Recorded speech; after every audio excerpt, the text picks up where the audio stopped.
Devocional Diário Café com Deus Pai por Júnior Rostirola, 4 de maio. Processos necessários. Fira-me o justo com amor leal, e me repreenda. Livro de Salmos capítulo 141 versículo 5a. Todos nós somos dotados de uma grande quantidade de emoções, que são divididas em dois grupos, positivas e negativas. Ambas são importantes para nós, tanto para a sobrevivência quanto para um desenvolvimento bem-sucedido. Até porque não nascemos prontos. Somos moldados pelos processos. Cada um de nós tem uma história, uma trajetória. Então, nunca meça a sua vida com a régua da vida de outra pessoa. Seja único e siga o caminho que Deus Pai escolheu para você. Muitas vezes, o ato de sermos confrontados nos induz a mudança, transformação, aprendizado e melhora. No primeiro momento, pode doer, mas os processos são necessários para o nosso crescimento. Talvez em sua adolescência você quisesse ficar na rua brincando até tarde da noite, mas sua mãe o repreendia, porque isso poderia ser perigoso. Mas você ingenuamente desconhecia esse perigo. Hoje você reconhece que foi um ato de amor e cuidado da sua mãe para com você, não é mesmo? Da mesma forma, no texto que lemos, o salmista reconhece a necessidade de ser advertido, para que melhore e aprenda a cada dia. Por isso, caminhe ao lado de pessoas que o aconselhem e amparem, de modo que reconheçam suas qualidades e o impulsionem. Mas,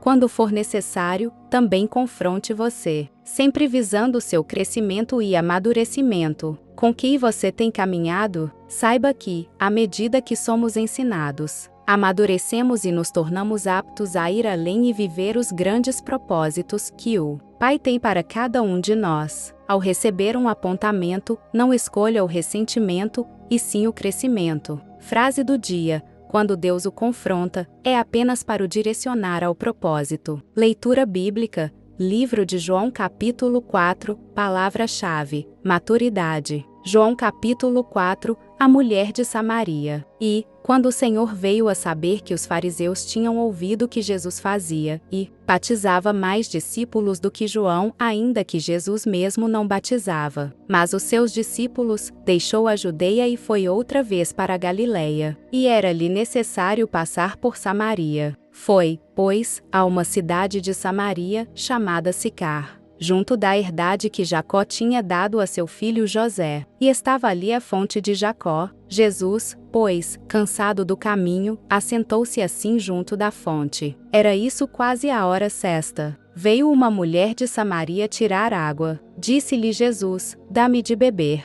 Porque os seus discípulos tinham ido à cidade comprar comida. Disse-lhe, pois, a mulher samaritana: como, sendo tu judeu, me pedes de beber a mim, que sou mulher samaritana, porque os judeus não se comunicam com os samaritanos? Jesus respondeu e disse-lhe: se tu conheceras o dom de Deus e quem é o que te diz, dá-me de beber, tu lhe pedirias, e ele te daria água viva. Disse-lhe a mulher: Senhor, tu não tens com que atirar, e o poço é fundo. Onde, pois, tens a água viva? És tu maior do que Jacó, o nosso pai, que nos deu o poço, bebendo ele próprio dele, e os seus filhos, e o seu gado? Jesus respondeu e disse-lhe: qualquer que beber desta água tornará a ter sede, mas aquele que beber da água que eu lhe der nunca terá sede, porque a água que eu lhe der se fará nele uma fonte de água a jorrar para a vida eterna. Disse-lhe a mulher: Senhor, dá-me dessa água, para que não mais tenha sede, e não venha aqui tirá-la. Disse-lhe Jesus: vai, chama o teu marido, e vem cá. A mulher respondeu e disse: não tenho marido. Disse-lhe Jesus: disseste bem, não tenho marido, porque tiveste 5 maridos, e o que agora tens não é teu marido. Isso disseste com verdade. Disse-lhe a mulher: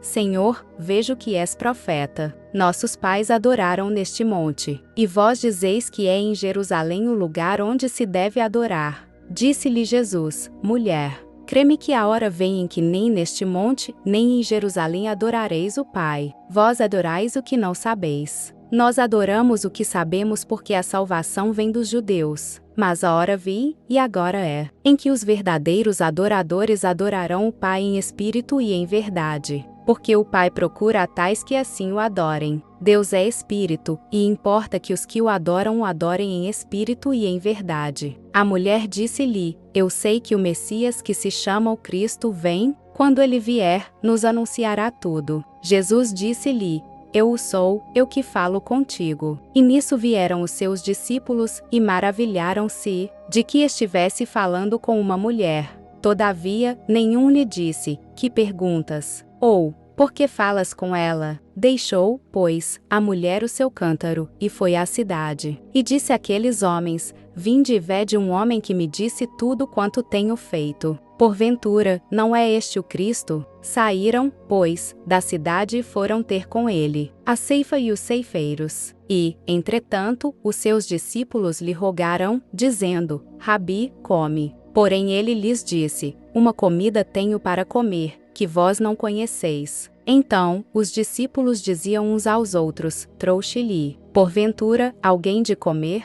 Jesus disse-lhes: A minha comida é fazer a vontade daquele que me enviou e realizar a sua obra. Não dizeis vós que ainda há 4 meses até que venha a ceifa? Eis que eu vos digo: levantai os vossos olhos e vede as terras, que já estão brancas para a ceifa. E o que ceifa recebe galardão e ajunta fruto para a vida eterna, para que, assim o que semeia como o que ceifa, ambos se regozijem. Porque nisso é verdadeiro o ditado: um é o que semeia, e outro o que ceifa. Eu vos enviei a ceifar onde vós não trabalhastes. Outros trabalharam, e vós entrastes no seu trabalho. E muitos dos samaritanos daquela cidade creram nele, pela palavra da mulher, que testificou: Disse-me tudo quanto tenho feito. Indo, pois, ter com ele os samaritanos, rogaram-lhe que ficasse com eles. E ficou ali 2 dias. E muitos mais creram nele, por causa da sua palavra. E diziam à mulher: Já não é pelo que disseste que nós cremos, porque nós mesmos o temos ouvido, e sabemos que este é verdadeiramente o Cristo, o Salvador do mundo. A cura do filho de um oficial do rei. E, 2 dias depois, partiu dali e foi para a Galileia. Porque Jesus mesmo testificou que um profeta não tem honra na sua própria pátria. Chegando, pois, à Galileia, os galileus o receberam, porque viram todas as coisas que fizera em Jerusalém no dia da festa, porque também eles tinham ido à festa. Segunda vez foi Jesus a Caná da Galileia, onde da água fizera vinho. E havia ali um oficial do rei, cujo filho estava enfermo em Cafarnaum. Ouvindo este que Jesus vinha da Judeia para a Galileia, foi ter com ele, e rogou-lhe que descesse e curasse o seu filho, porque já estava à morte. Então, Jesus lhe disse: Se não virdes sinais e milagres, não crereis. Disse-lhe o oficial: Senhor, desce, antes que meu filho morra. Disse-lhe Jesus: Vai, o teu filho vive. E o homem creu na palavra que Jesus lhe disse, e foi-se. E, descendo ele logo, saíram-lhe ao encontro os seus servos, e lhe anunciaram, dizendo: O teu filho vive. Perguntou-lhes, pois, a que hora se achara melhor. E disseram-lhe: Ontem, às 7 horas, a febre o deixou. Entendeu, pois, o pai que era aquela hora a mesma em que Jesus lhe disse: O teu filho vive. E creu ele, e toda a sua casa. Jesus fez este segundo milagre quando ia da Judeia para a Galileia. Se você tem gostado do conteúdo desse canal, não se esqueça de deixar o seu like, se inscrever e compartilhar esse vídeo com quem você ama. Te espero no próximo vídeo. Até lá!